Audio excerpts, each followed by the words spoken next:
Oh yeah, completely different. Like they do encompass different metas. One of course more Korean style, the other with a bit of that European influence. We'll see how this goes. Yeah, somehow Ryung really likes to watch the EU Terran players. I know he's a massive Clem fan.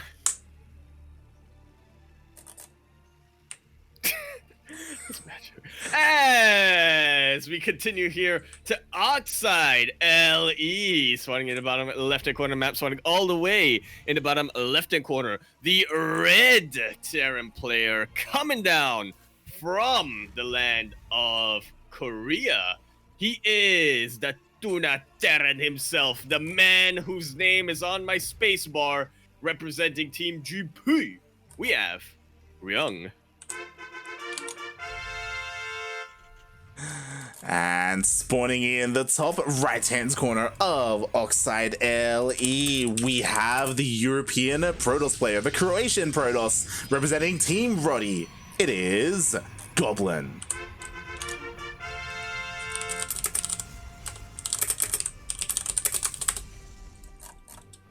I feel like Goblin is gonna have to do Phoenixes just to continue on the trend. Mm-hmm. Make Roddy happy. I would hope so. Otherwise, we'd have to send that VOD to Rotterdam and be like, yo, what's going on? Why have you not picked up Nice? Like, goddamn. Oh, God. Speaking of... Sushi is preventing him from doing so. And there we have it. We were saying that Nice and Goblin are very different players. And this is one of the reasons why Ryung completely missing that. Yeah. He was so close to seeing it with his scouting SCV. Unfortunately, he did not. And we will see what kind of disgusting proxy this will be from our Protoss. I mean, that was such a Freudian slip. Disgusting. You gotta describe Goblin. Look, he's a goblin, okay? I mean... Yeah. That's why Seal casted him so much. All right. Stargate gonna be on the way. Can't say I'm too surprised here. Again! You missed it again! How? How does that happen? He sees it. Okay, now he's gonna see it. Yeah.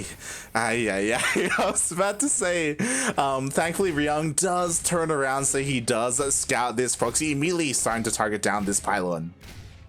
Yeah, I don't think Goblin is gonna be repowering it quite so soon. He's hanging the probe around, which...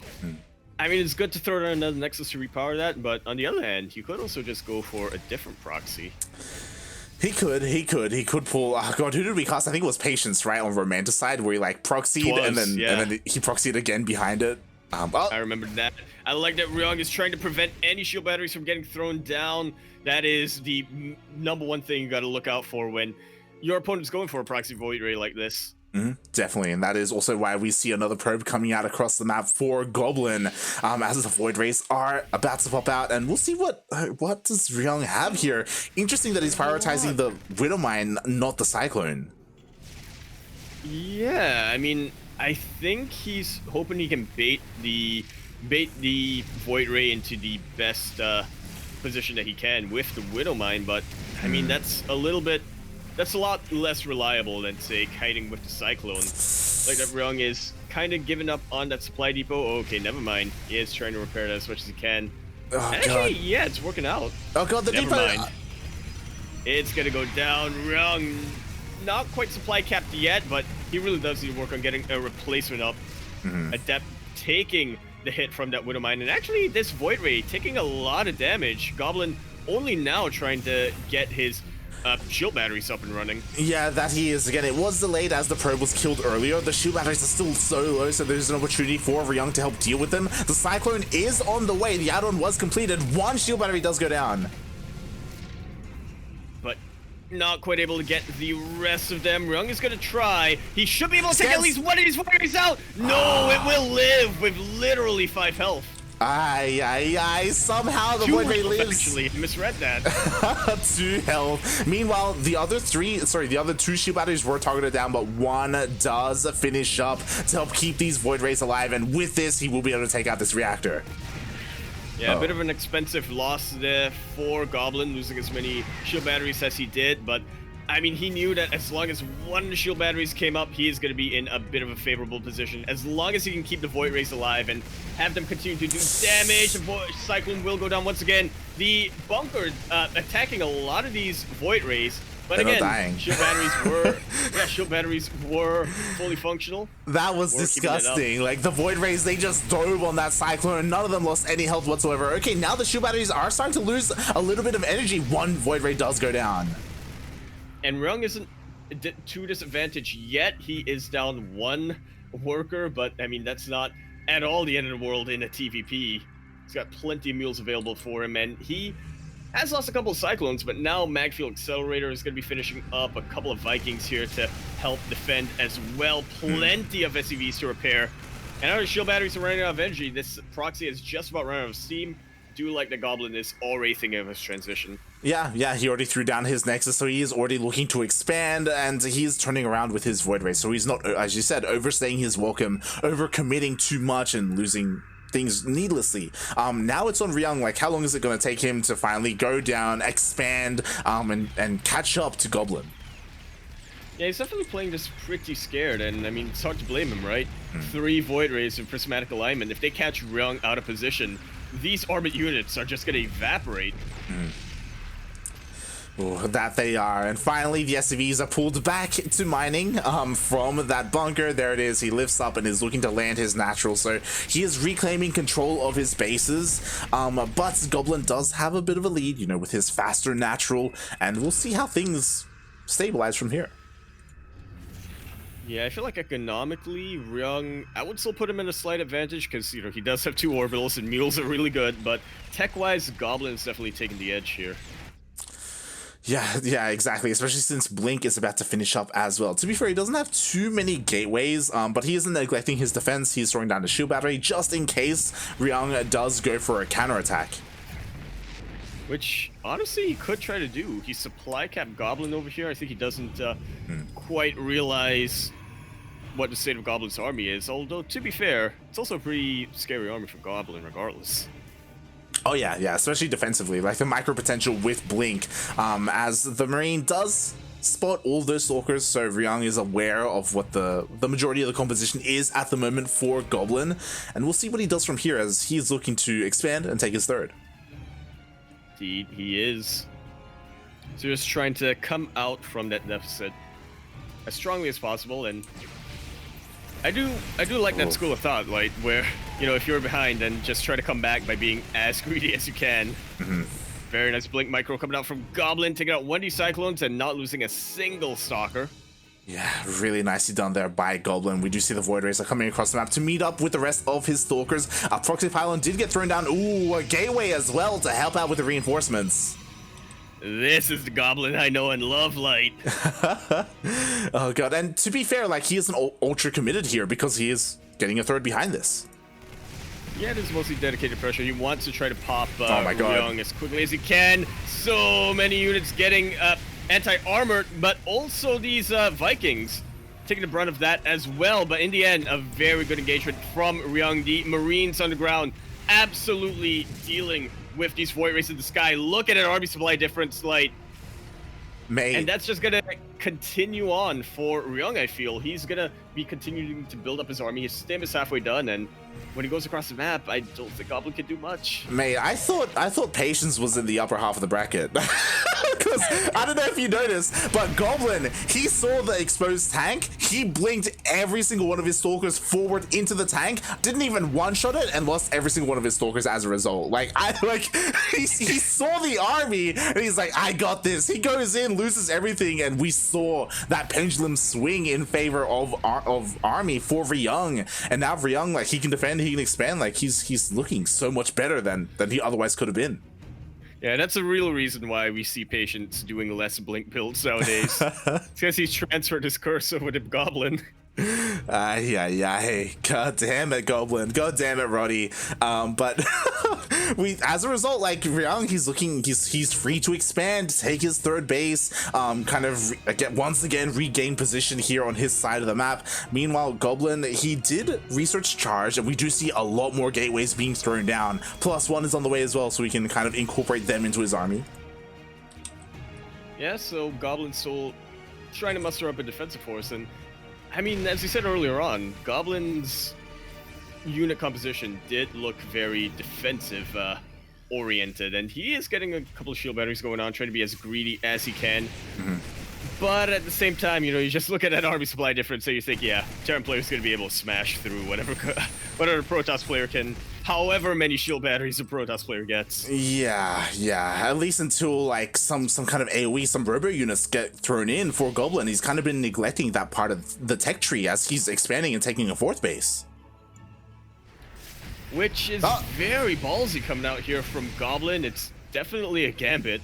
If he can defend even just 1 or 2 pushes, then he's going to be in a fantastic economic position, but that's going to be a massive if. Again, I'm just looking at an army supply difference slide, and as you said, no AoE out yet for our Protoss player. The force field's actually really good, but they don't exactly split up the army like you want to as a Protoss player. Yeah, and it looks like Goblin may be punished for his greed a little bit, for his tech greed, I should say, because he's relying on nothing but gateway units at the moment to hold the line. It looks like anti-armor missile will run out, so, you know, he doesn't have that debuff to worry about, but there's just so much Terran army here. GG gets called. Even the landed Vikings just to really bring it on home here for Ryung. GG. Goblin taking a little bit of initiative there in the early game. I still think Ryung did, you know, really well to neutralize the proxy, but yeah, in the end, I kind of feel like it all went down to the blink, right? Like, I mean, all of those units didn't go down at the start and they would dare to defend, plus the other units that Goblin was warping in, I feel like it would have gotten a longer game out. Yeah, it's because losing all those stalkers in the beginning, it's not just like, oh, he just lost all that supply. It's also map control that he gave up. Like Ryung would have been a lot more tentative, a lot more turtly. It would have taken him longer to expand and take that third. And more importantly, right, he would have been contained to 2 bases. And Goblin unfortunately gave away that advantage that he had. Chad is seizing me right now with some hypotheticals. Like, imagine if the Stalkers were able to one-shot the tanks and then they blink away and under the safety of the Void Race. I'm like, don't do this to me, Chad. Could have turned out so much better for Goblin. There's a lot of what ifs there. I don't know what prompted him to blink in. Obviously, Goblin does have a ping disadvantage. Does that mean that? Does that come into effect with that decision? I don't think so, but it does affect the overall micro for sure. I think it might have come into his decision to proxy Void Race. Oh, yeah, sure. It's a bit, proxy Void Race definitely are less of a micro-intensive unit here, especially compared to Blink Stalkers. We might see something similar coming out in game number 2, but I feel like this is a bit of a harder map to proxy on.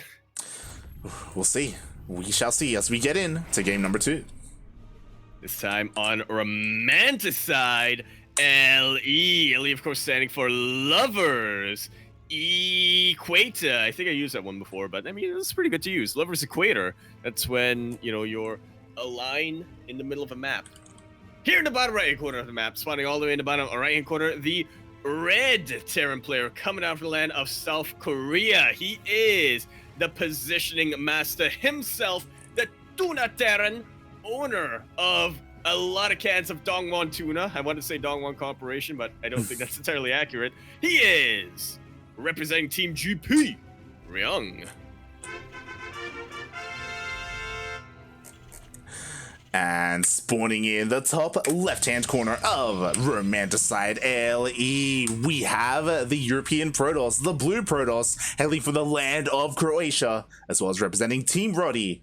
Currently down 0-1 in this best of 3. Can he bring it back without a proxy this time? It is Goblin.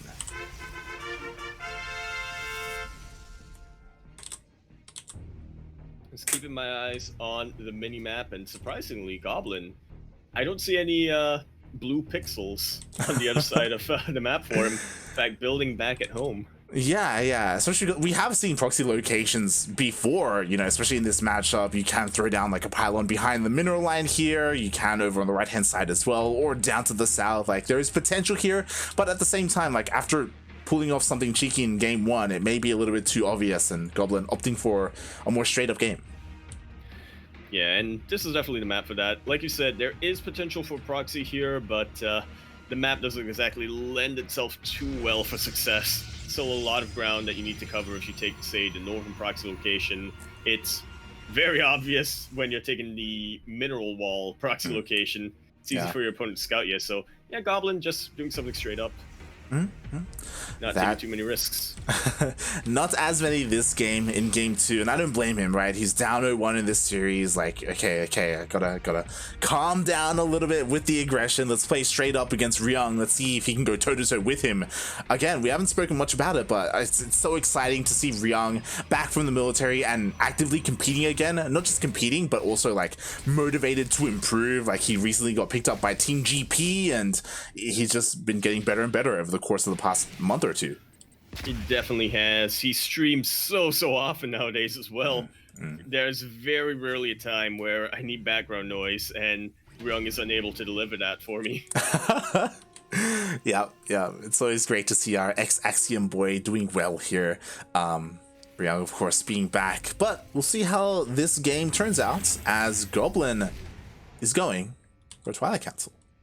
Very early Twilight Council, in addition to a Robo facility. Goblin's being cheeky here, Light. Oh boy, interesting. Meanwhile, Ryung once again going for his Widowmine opener. This is the same thing. This is the same opener he did versus Nice in the previous series earlier today in this bracket. So yeah, looking to send them across the map with his medevac, looking to deal some damage. I'll see how useful that's going to be. Goblin taking Blink right off the bat. Thinking he wants to be aggressive with it, but again, Blink is such a versatile upgrade. It is easily one of the best things you can have against a dropper ass like this from a Terran player. Yeah. It feels odd a little bit, but like we're going back to normalcy. Like again, Nice had a very distinct style of play going Mass Phoenixes, which isn't what we normally see. This is more of what we see, right? Like Blink Stalker, like this is a little more standard, and as you said, because it's so versatile, you can do so much with it. Indeed you can, and Goblin, I thought this might just be an observer coming up from the Robo facility, but no way, compadre. Goblin, he is being as aggressive as you can be. Doesn't just want the high ground vision for the main base, he wants to continue warping in. This is really going to test the reaction times of Ryung. Oh, that he will. And what's important is that he's sending his Stalkers across the map, so they will not be at home to defend against the Widowmines. Likewise, these Widowmines won't be at home for Ryung to defend against the Stalkers. Yeah, hopefully he sees this and he thinks, wait a minute, where are the units, my guy? Oh my god, no reaction in the natural domain. But I think it's just quick enough. Yeah, Goblin making it out of there right in the nick of time. Oh god, and more importantly, here are the Stalkers. So I'm sure Ryung, he took note of the missing army. He's like, where is it? Immediately he pulls a couple of boys to repair the bunker in the natural. A bunker is going up in the main as well. And I think that Raven saw an observer coming out, so yeah, Ryung, he knows everything that's happening right now. Romanticide is a very wide open main base, so Goblin can do things like this. There is quite a lot of ground for him to blink on top of, but I mean, Ryung, I feel like he bought himself enough time that now that the tank and the bunker are out, Goblin's gonna have to try something different, which is kind of tough to do when your opening is, you know, meant to do a lot of damage here, and Ryung is kind of not allowing that. Yeah, I just love how seriously he's taking this. Like 2 bunkers in the natural in case one goes down, pre-pulled SCVs to repair immediately to keep them alive, buy him time to reposition the rest of his army.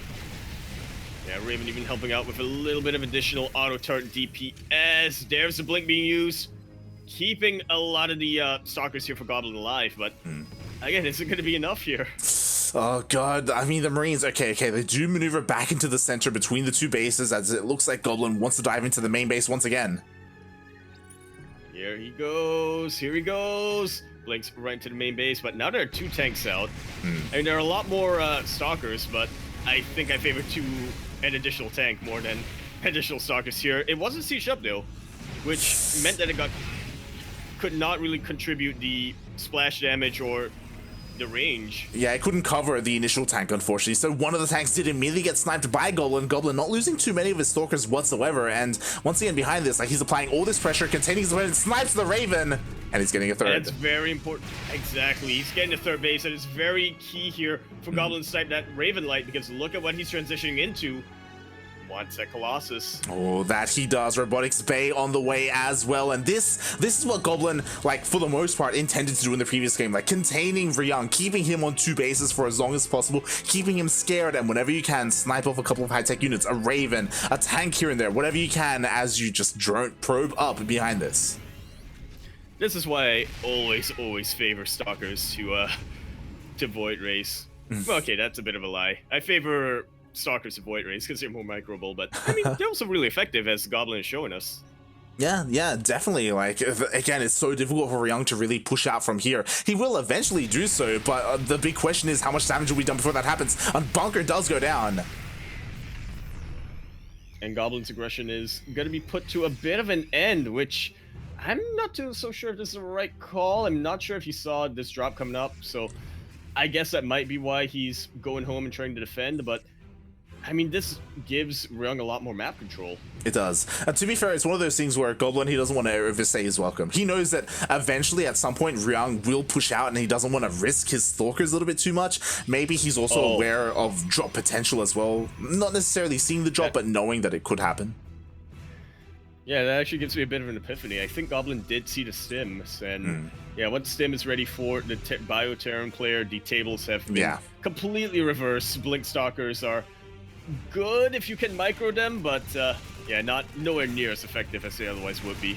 Oh my.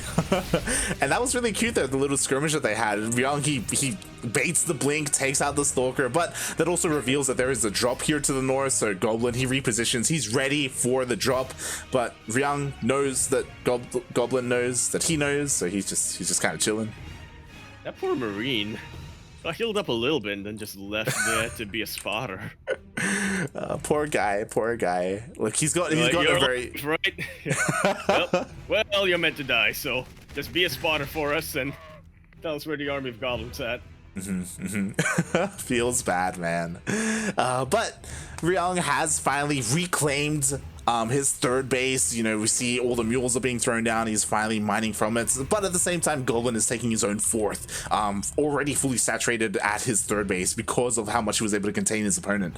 And yeah, just ready for any kind of drop.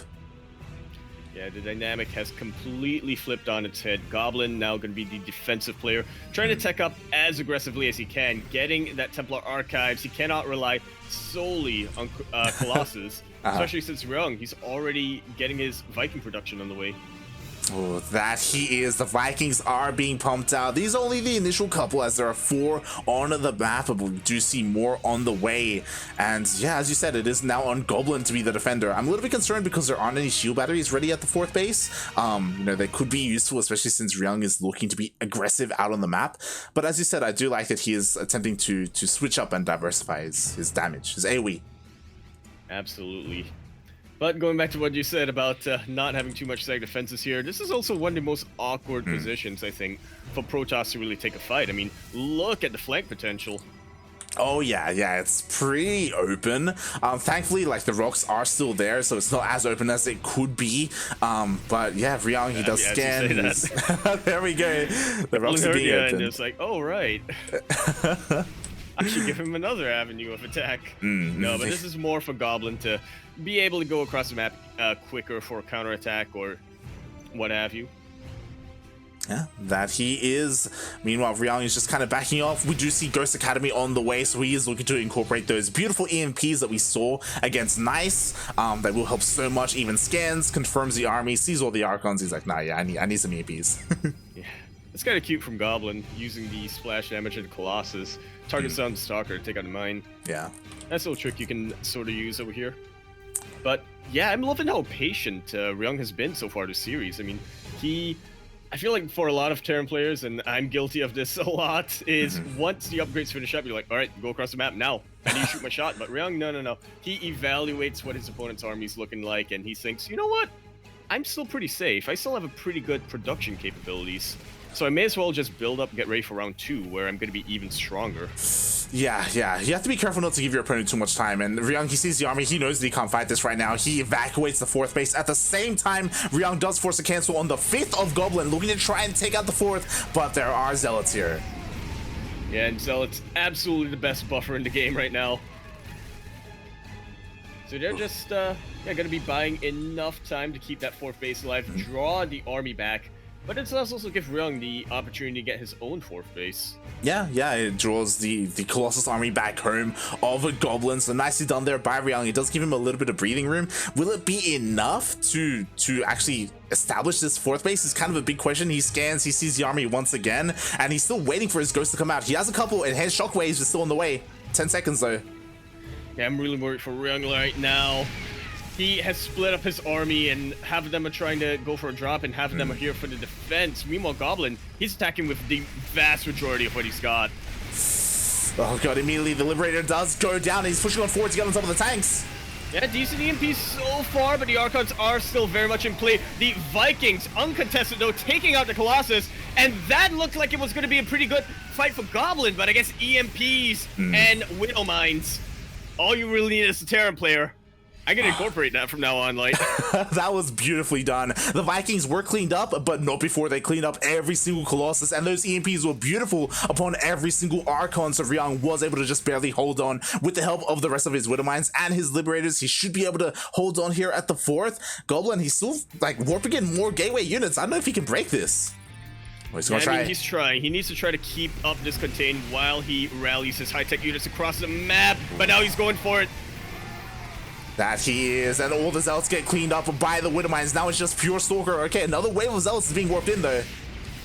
Yeah, and the Widow Mines are definitely still on cooldown. A couple of them did just freshly come off though. Beautiful connections for the Widow Mines, and now it is pure Stalker versus mostly Marauders. Like, I do not favor the Protoss player whatsoever. Exactly, especially with the Defender's Revenge, with the reinforcements so close for Ryung. Not just that, but I didn't even notice the Planetary came into play as well as Ryung kited back towards it. Oh, at the same time, a couple more High Templar are being morphed in, Archons are being thrown in the mix, and Goblin, like in the midst of all this, his 5th is also being thrown down. Yeah, does Goblin actually have Storm? He doesn't. Oh my god, yeah, just Archons, that's all he's got. Oh, that could have been a bit of a different story. To be fair, I guess there's still the risk of getting EMP'd, and I guess you'd rather have Archons EMP'd rather than Storm. You just said that. High Templar? I don't see any ghosts in this army, by the way. There's no EMPs for Ryung. There is not. Now he's getting a couple, but for the most part, he was focused more on getting his Marauders underway, trying to deal with these Stalkers and this Colossus, it seems. Yeah, and again, like, he also stopped Viking production, so the Colossus does get a couple of free shots, you know, nice damage done by Goblin. He does back off. Goblin has a massive supply disadvantage, but again, he's just dancing with Ryung. He isn't overcommitting. I feel like that's a smart thing to do. I don't think it's the wisest choice to push in, because again, he is focusing on his economy. Oh god. And he does need to remake that economy as much as possible. I think we forgot to mention a little earlier on, but Goblin took a lot of probe damage while that big fight was going on. I mean, look at how behind he is economically. Yeah, it's crazy. I don't know how that happened, but he is pretty far behind in terms of the workers. He is slowly chipping away at the army. Oh my god, he wants to find an angle here. Yeah, but he's not quite finding it. If only Protoss had mules, he could mine out that mineral patch.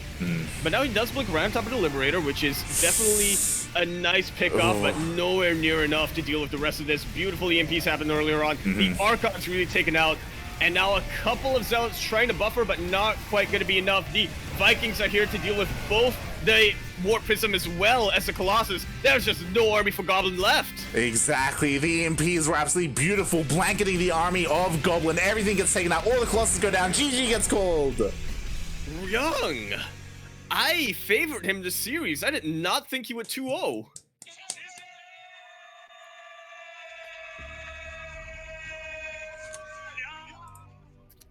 GG. GG, well played. Ryung takes out the young Croatian blood there, the European Protoss, and advances on to, does he advance to the semis? I believe he does. Oh my.